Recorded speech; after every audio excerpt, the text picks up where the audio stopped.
On ne parle que de ça, les Bleus jouent ce lundi contre le Nigeria. On va s'attendre à une audience exceptionnelle à la télé et des bureaux vides puisque toute la France se passionne pour ce mondial et pour ce parcours de nos Bleus. Et on va en parler avec vous, Patrick Mignon. Merci d'être au Figaro. Vous êtes sociologue et responsable du laboratoire de sociologie de l'INSEP. Déjà, on voit tout autour de nous ces gens qui se passionnent pour la Coupe du Monde.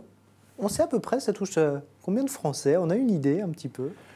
On a quelques idées et c'est assez contradictoire. On a les audiences de la télévision, donc on est autour de 17 millions, ça va jouer un petit peu dans ces... Si la France va plus loin, ça sera beaucoup plus important. C'est exceptionnel, hein, vraiment. Oui, c'est là on va vers les très très gros scores à la télévision, c'est ceux de 98. Hein.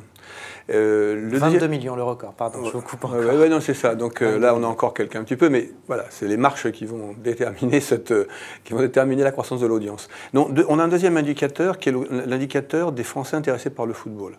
Et en gros, ça ne bouge pas depuis très très longtemps, c'est une quarantaine de pourcents. Voilà. Alors, la Coupe du Monde réunit sans doute ces 40%. Pas le championnat. C'est comparable aux précédentes éditions, quoi. Il n'y a pas de...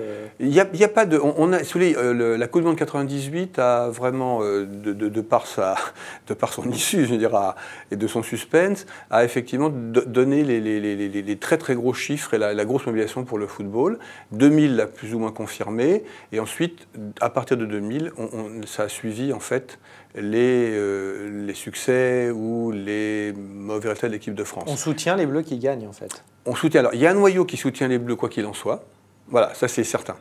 Les fans. Qui sont les fans les plus intéressés. Voilà. Et la Coupe du Monde, ce qu'elle fait, c'est qu'elle mobilise autour de l'événement des gens qui, en temps ordinaire, regardent le football de loin. Et là, vont regarder parce que c'est l'équipe de France. Justement, qu'est-ce qui les motive, ces gens-là? C'est pas le foot pour le foot, puisqu'au final, ça ne les intéresse pas habituellement. Alors, là, on sait aussi qu'effectivement, ce qui est intéressant, c'est qu'en France, pour une majorité de gens, c'est pas le foot pour le foot. C'est le foot pour autre chose. Alors, l'autre chose, c'est quoi? Alors, il y a un premier aspect qui est le foot pour la sociabilité que génère la Coupe du Monde. Voilà, la Coupe du Monde, c'est un événement qui est un événement collectif, c'est-à-dire que ça va se regarder en famille, ça va se regarder entre amis, on fera des choses avec les voisins, avec les collègues de bureau. Il va y avoir des choses qui vont s'organiser, etc. Et le deuxième aspect, c'est qu'effectivement, il y a une question qui est que vaut cette équipe? Que vaut cette équipe, et en France plus qu'ailleurs, que vaut cette équipe, et du coup, que vaut le pays qu'elle représente? Et ça, c'est sans doute l'interrogation fondamentale qui, en 1988, avait été posée d'une manière très très forte, avec un certain nombre de faits qui avaient été, ou de valeurs qui avaient été énoncées, qui, en 2010, a subi un gros coup d'arrêt, et qui, actuellement, retrouve... Du coup, ça veut dire que si les Bleus ont un beau parcours dans une Coupe du Monde, voilà, il y a une espèce d'euphorie, tout le monde est content, on estime que ça joue sur le moral des Français. Est-ce qu'à l'inverse, si par exemple ce soir on prend une défaite, par exemple, est-ce que ça va avoir aussi un impact négatif sur les Français? Je pense que l'impact ce qu'on sait de l'impact d'un événement sportif, c'est qu'il est temporaire. Voilà. Et sa durée de vie est courte. Et je dirais alors, de fait, si vous êtes... Que ce soit positif ou négatif. Que ce soit positif ou négatif. Ouais. Alors, de fait, si c'est positif, ça aura des effets positifs au sens où on sera plus ouvert, plus content de faire ce qu'on fait, etc. pendant un certain temps. Combien de temps on sait? Voilà. Oui, on sait d'après... Il y avait un spécialiste de la finance qui disait en gros, bon voilà, ces événements-là, ça va... Nous, tel qu'on le voit dans les mouvements comme ça, sur l'achat, la consommation, on va avoir 3 mois dans lesquels il y a des petits mouvements. Puis au bout de 3 mois, c'est beaucoup? On revient en cours normal. C'est beaucoup, ça dépend sur quoi ça joue. Il y a des mouvements, mais il faut que ça se joue, parce qu'il y a des faits qui sont très très liés à l'événement lui-même. Prendre un contrat avec Bein, par exemple. Pour suivre les matchs.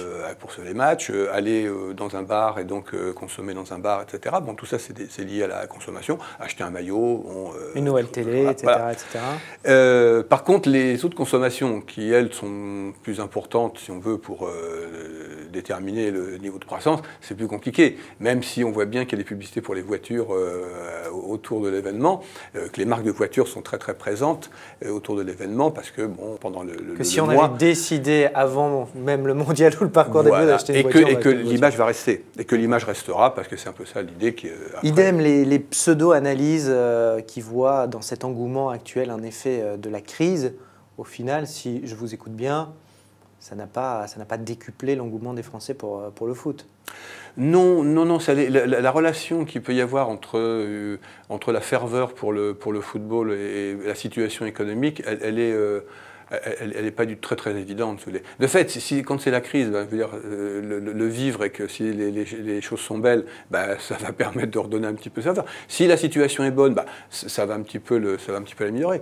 Voilà, mais je veux dire, ça n'a pas de... Non, pas plus...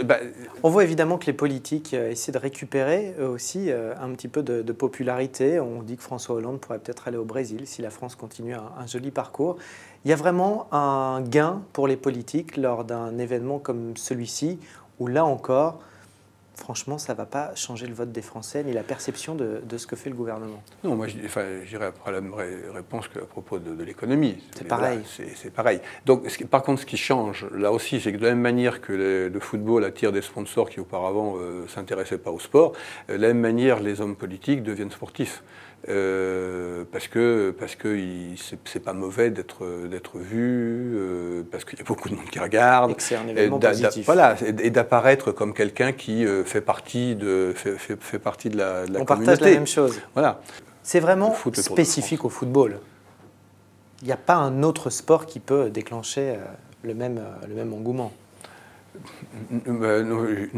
Non, mais là c'est une question de chiffres. Enfin, on peut toujours expliquer pourquoi le football est le plus populaire, mais là on prend l'ensemble on prend les sports et on compte ce que chacun de ces sports amène toutes les semaines, par exemple dans les stades, amène devant les télévisions, amène en termes d'achat de licence.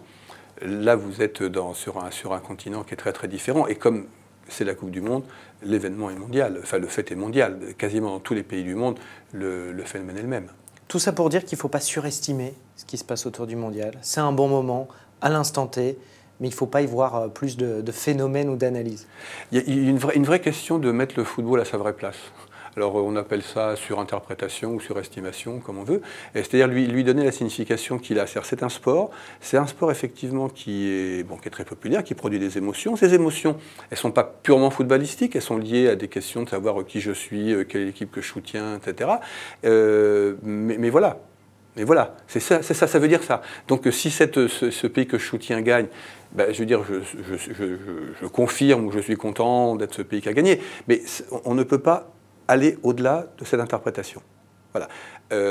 Après, on peut aussi considérer, et ça c'est assez légitime, beaucoup de pays l'ont fait, c'est-à-dire que le football était vraiment quelque chose qui représentait bien l'identité nationale, donc la façon dont on vit ensemble, et qu'à ce titre-là, il méritait une attention, pas seulement économique, mais aussi une attention, qu'on dirait, pas politique au sens prise de parti politique, mais au sens de prise en compte, et donc de l'aider, je dirais, à jouer ce rôle de ciment social. Parce que n'oublions pas que 18 clubs de football en France, à peu près, hein, donc le territoire est quadrillé, donc c'est une institution. C'est une vraie institution, le club de football. Donc ça, c'est une réalité sociale, politique, culturelle, qui est très importante. Un petit pronostic pour ce soir ? Je pense que la France devrait gagner, en tout cas je le souhaite. Merci beaucoup Patrick Maignan d'être venu nous analyser tout ça et de remettre un petit peu les choses en place avec ce qui se passe autour de ce mondial. Merci beaucoup. Merci de l'invitation.